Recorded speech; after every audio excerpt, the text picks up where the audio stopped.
Aula de português vai começar com o professor Jardel pra ensinar conhecimento e dedicação, aprendendo com atenção. É um prazer imenso contar com você em mais uma videoaula de gramática da língua portuguesa, hoje compreendendo as nossas vozes verbais.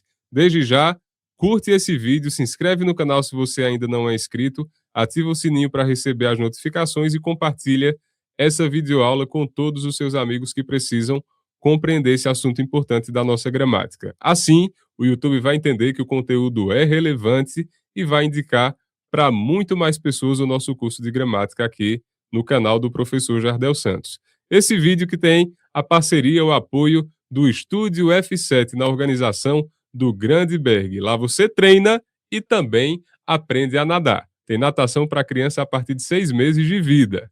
Então todo mundo consegue se inscrever lá na natação no Estúdio F7. Sem mais delongas, vamos projetar o nosso slide aqui para a gente compreender as nossas vozes verbais, entendendo justamente aí como um processo de relação entre o sujeito e a ação do verbo presente na minha oração.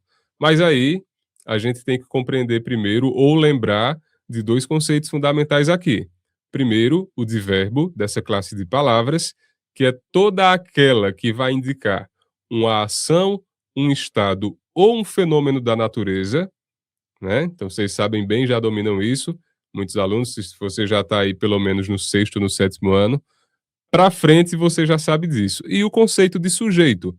Na oração, o meu sujeito é todo aquele ou tudo aquilo ao qual ou a quem o verbo faz referência. Então, o que é que está relacionado com o verbo aqui? O verbo se refere ao quê ou a quem? Aquele é o meu sujeito. Beleza? Então, sabendo disso, vamos dar sequência aqui nas nossas vozes verbais. Okay? Então, o que são, primeiro? A voz verbal é justamente aquilo que vai nos ajudar a compreender quem é que age a partir da ação do verbo. Okay? E quem é afetado por essa ação também. São essas duas coisas que a voz verbal vai nos ajudar a compreender. E nós temos 3 variações nesse sentido. Temos a voz ativa, é quando o sujeito, aquilo que nós classificamos como o sujeito da oração, é quem pratica a ação do verbo, ele é o ser agente, beleza?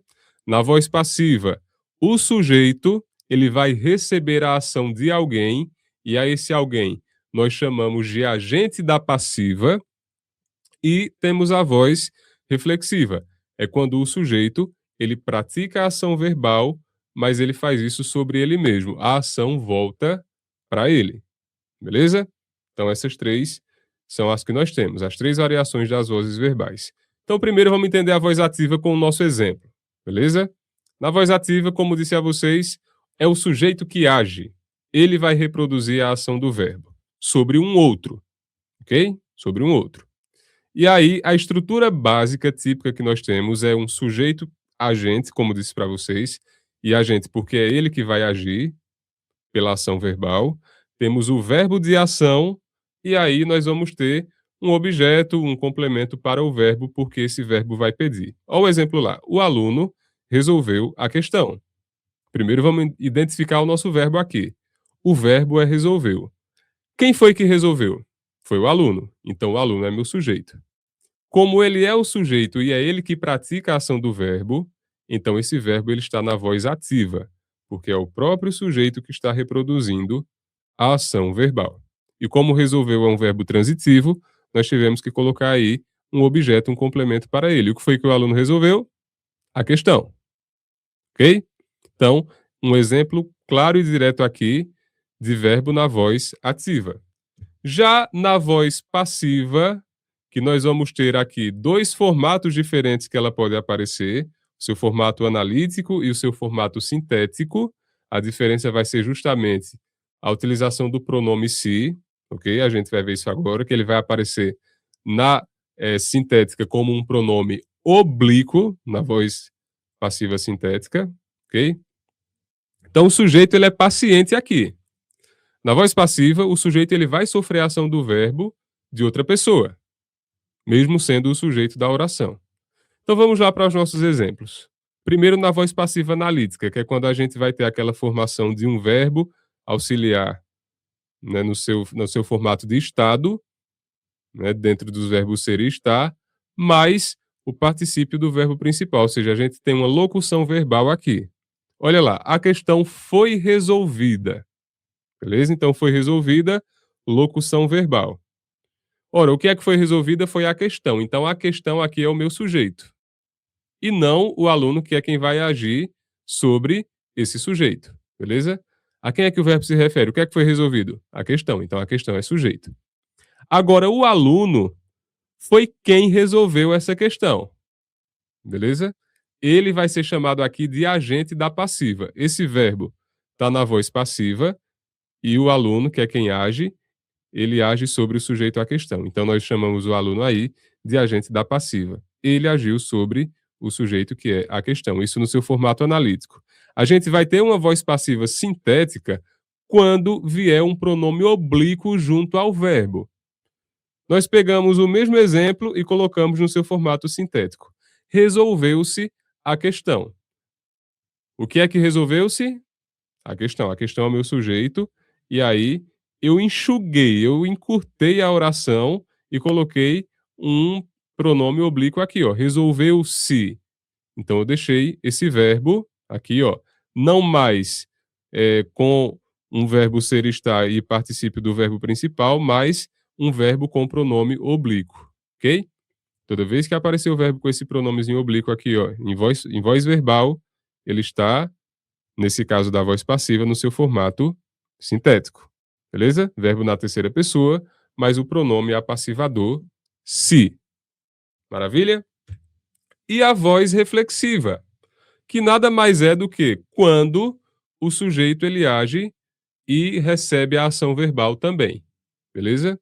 No conceito, o sujeito ele vai realizar essa ação e recebê-la, como no exemplo que eu trouxe para vocês aqui, ó. O menino feriu-se. Veja. Então quem foi que feriu-se? O menino, ele é sujeito. E ele praticou isso sobre quem? Sobre ele mesmo. Então, voz reflexiva. Ok? Ele não reproduziu essa ação sobre outra pessoa, foi sobre ele mesmo. Ou então, em casos de reciprocidade, né? Eles se abraçaram, duas pessoas. Um agiu sobre o outro e os dois receberam a ação. Então, voz reflexiva também, ok? Esse assunto é fácil, gente. Não é um assunto difícil. Eu estou gravando essa videoaula visando uma avaliação que está chegando para os meus alunos, mas qualquer um de vocês que tenha assistido esse vídeo compreendeu que não é um assunto delicado. E aí, a estrutura na voz reflexiva requer obrigatoriamente o uso de pronomes oblíquos me, si e nós, ou nos, né? Beleza? Ou seja, pronomes que entreguem aí a primeira pessoa voltado para ele mesmo ou a terceira pessoa, beleza? Ok? Bom, na conclusão e resumo, na voz ativa, o foco total está na ação do sujeito, beleza? Que age sobre um outro. Na voz passiva, o foco está no resultado ou no objeto da ação, porque alguém vai agir sobre o sujeito, beleza? E na voz reflexiva, a ação que retorna para o próprio sujeito da oração. A dica final, escolher a voz verbal correta é uma estratégia poderosa para dar ênfase ao que realmente importa na sua mensagem, ok? Isso aqui para quando vocês estiverem escrevendo um texto. Maravilha? Valeu sua companhia até aqui. Não se esquece de fazer o que eu pedi no início, compartilhar com todo mundo. Estamos juntos nos nossos estudos. Esse vídeo é parte de uma playlist que eu coloquei lá como curso de gramática da língua portuguesa dentro do canal. Lá você vai encontrar vários outros vídeos como esse, com outros assuntos. Beleza? Valeu e até a próxima, se assim Deus nos permitir.